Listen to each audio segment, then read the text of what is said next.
When I get like really disciplined and really, I get really consistent with my workouts. One of the things that I almost feel momentum. I feel like there's like a push behind me. Like, all right, like after I get out of the gym, I have a really good workout. I'm like, yeah, now I'm doing it. I'm doing it all the time now. And I'm looking forward to the next time. And it makes that resistance much weaker, and it makes my motivation and my discipline much stronger. I think a lot of it is based on just the consistency. It's one of the things that I talked about recently on the podcast. I said, like blowing something off, it's not just not good, like blowing off an exercise that you planned is not just bad for you physically, it's also bad mentally, because then that option is now available. The option to fuck off is available.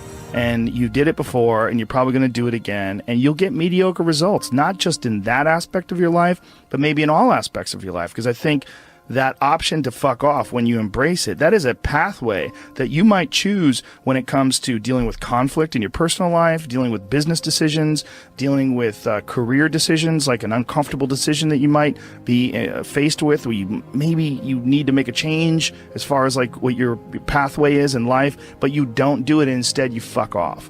And that the inclination to fuck off, I think, that gathers momentum as well.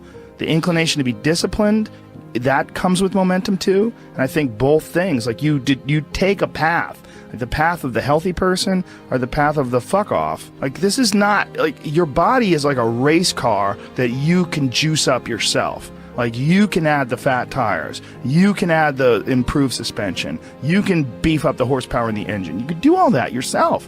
Or you could just choose to have this shitty body that's always falling apart on you, because we're essentially ecosystems. And we're in charge. This weird consciousness that has all this resistance and has all this inclination towards comfort and fucking off and blowing things off is what is in charge of making all these things happen that keep this ecosystem healthy. It's almost like if Earth itself had like a shitty manager. If like there was a natural manager of Earth that was like, oh God, who cares if it rains? Oh God, I'm gonna stop growing things. I don't give a shit anymore. It's all stupid anyway. I mean, it's literally like the just blow it up.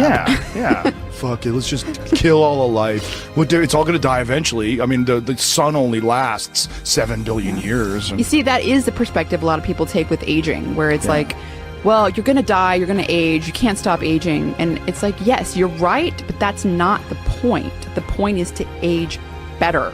Like, that's the point. The point is to increase your health span, and that is, we know, is possible. Like, that can, there's some of these like centenarians and super centenarians I've seen that are like over 100 years old, and they're like riding bikes and racing, and it's like, they're old. They are very old, but they're experiencing a very good quality of life. Yeah. And they're experiencing a quality of life that these other people that don't exercise feel. They physically feel their own body diminishing, and they just feel it's inevitable. It is what it is. You're wasting your time. You're out there running around. But no, we're not, because this experience